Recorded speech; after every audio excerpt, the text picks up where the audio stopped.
The feud has been rather heated, with both Ian and Elaine doing their utmost to one-up each other following the launch of the latter's B&B, Cough Boutique Hotel. Cough. Ian wasn't pleased when the premises opened for business and did everything in power to cause trouble for Elaine, who had started the venture after moving out of the Vic, determined to embark on a new chapter. From reporting Elaine to the council to having her posters for her new business defaced, as well as calling the police on her over a showdown with Louis, Ian has stopped at nothing to cause trouble. Elaine, however, wasn't one to back down from a challenge and thus resolved to run for council, much to the horror of opponent Ian, who was determined to get elected. But after a scuffle over posters a few weeks back, the two enemies decided to call a truce of sorts, enjoying a meal together at Peacock Palace, where they finally put down their weapons. The beginning of something special? That remains to be seen, but as the election grows near, discussion turns once again to the council position. At an upcoming gala, Ian works the room with confidence. Elaine meanwhile feels out of place. The situation gets worse when a prickly showdown ensues between Elaine and a guest in attendance. But in an unexpected turn of events, she and Ian ultimately decide to put past tensions behind them. Is this finally the end of their feud? We can certainly hope. But with fans predicting a romance for the pair, will sparks actually fly? Ian, as fans know, is currently going out with B. Pollard Ronnie Ancona, who is something of an adversary of Elaine's following her stay in the B&B. Will Ian and Elaine's newfound friendship upset controlling B, who is currently obsessed with Honey Mitchell, Emma Barton? And who of Elaine and Ian will secure that position on the council?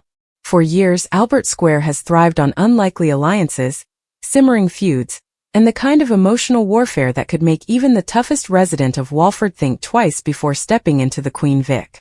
But now a partnership is quietly forming that could shift the balance of power in a way no one expected. Ian Beale and Elaine Peacock are finally united, and together, they could be absolutely formidable.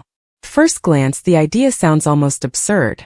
Ian Beale, the long-suffering businessman with a talent for survival, and Elaine Peacock, the glamorous, sharp-tongued matriarch with a flair for commanding a room, seem like complete opposites. Ian is cautious, often neurotic, and forever calculating his next move. Elaine is bold, unapologetic, and never afraid to say exactly what she thinks, often loudly enough for the whole square to hear. But in EastEnders, opposites rarely repel. More often than not, they create chaos. And chaos is exactly what Walford should be preparing for. Ian has spent decades proving one thing above all else. He never stays down for long. No matter how many betrayals, scandals, broken marriages, or business disasters come his way, Ian Beale always finds a route back to the top. He's not flashy about it. He doesn't storm in like a Mitchell or threaten people in dark alleyways. Ian's power has always come from endurance. He waits. He watches. And eventually he wins. Elaine, meanwhile, brings something Ian has often lacked: presence. She doesn't just enter a room. She owns it. Since arriving in Walford, Elaine has made it clear she's not someone to be underestimated. Behind the sequins, cocktails, and theatrical one-liners is a woman with fierce instincts and a protective streak that borders on dangerous when family is involved. She knows how to read people. She knows how to manipulate a situation. And most importantly, she knows how to hold her ground. That makes her the perfect counterpart to Ian. Together, they represent two very different forms of strength. Ian's strategic patience and Elaine's fearless confidence. Alone, both are powerful. United, they could become one of the most unexpectedly dominant duos the square has seen in years. It all begins with one shared truth. They are survivors.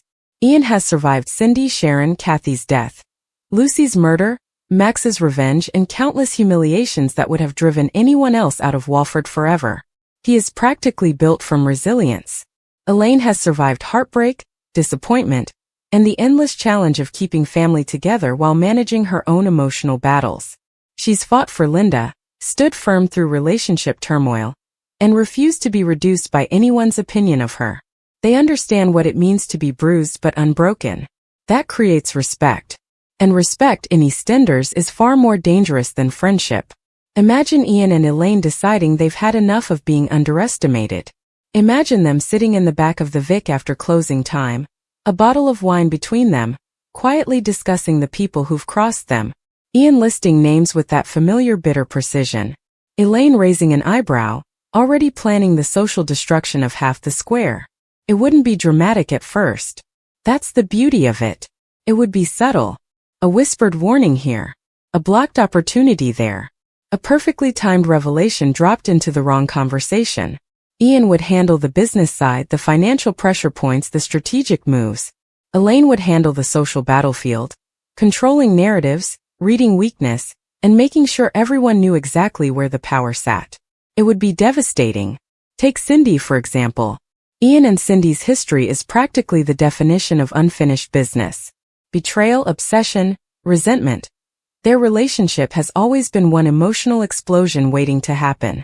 Elaine, fiercely protective of the people she cares about and deeply suspicious of manipulative behavior, would have little patience for Cindy's games.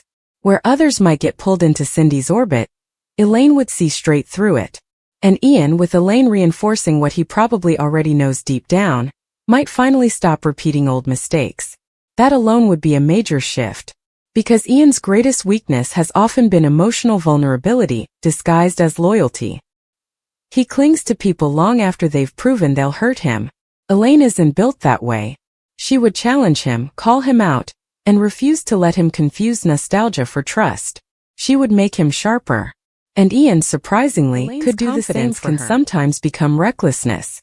She leads with instinct, which is powerful, but dangerous in Walford, where every instinct is tested. Ian would bring caution, reminding her when emotion threatened strategy. He'd make her pause. Not because he'd control her, but because he'd understand the value of timing. That balance is what makes them so compelling. Neither would dominate the other. They'd strengthen each other. It's rare in EastEnders to find a partnership that feels genuinely equal, especially between two characters with such strong personalities. Too often, alliances are temporary, transactional, or doomed by betrayal. But Ian and Elaine could be different because their power doesn't come from romance. It comes from mutual recognition. They know what the other is capable of. They know what survival costs. And they know that in Walford, trust is rare, but useful. Even their enemies would struggle to predict them. The Mitchells know how to deal with open confrontation. Sharon knows how to handle emotional manipulation. Cindy thrives in chaos. But Ian and Elaine together would create something harder to fight. Controlled unpredictability. You'd never know who was really pulling the strings. Was it Ian quietly setting up the situation? Or Elaine smiling across the bar while making sure the entire square believed the exact story she wanted told? That uncertainty would be their greatest weapon. And let's be honest, EastEnders thrives when characters become dangerous in ways people don't expect. Ian has often been dismissed as weak because he isn't physically intimidating. But Ian has always been dangerous because he remembers everything. Elaine might be underestimated as all glamour and noise, but underneath is a woman who notices every shift in loyalty and every crack in a person's armor. Put those instincts together, and suddenly people should be very nervous. There's also something deliciously entertaining about the idea. The sharp dialogue alone would be worth it. Ian panicking over some unfolding disaster while Elaine calmly sips wine and says, "Darling, if you're going to destroy someone, at least do it with confidence." Elaine rolling her eyes as Ian launches into a 5-minute rant about betrayal, only to respond, "You really do collect bad decisions like souvenirs, don't you?" It would be comedy, tension, and strategy all at once. Classic EastEnders. But beneath the wit, there's emotional truth. Both characters are older, wiser, and tired of being dragged through the same cycles. They're not chasing fairy tales anymore. They're protecting what matters. Family, stability, respect. That maturity makes the alliance feel earned. It isn't about reinvention. It's about evolution.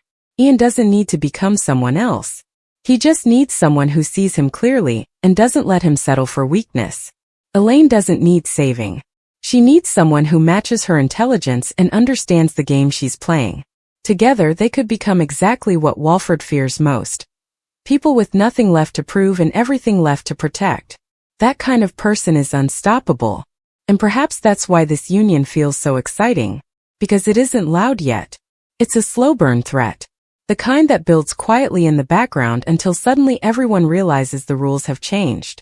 One day, someone in Albert Square will make the mistake of assuming Ian is still the same man he was years ago.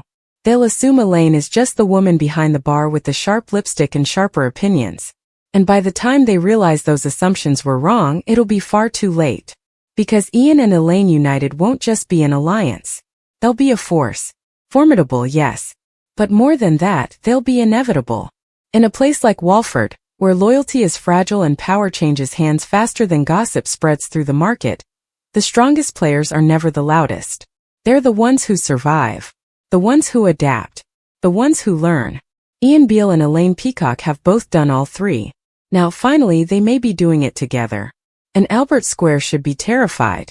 Thanks for watching.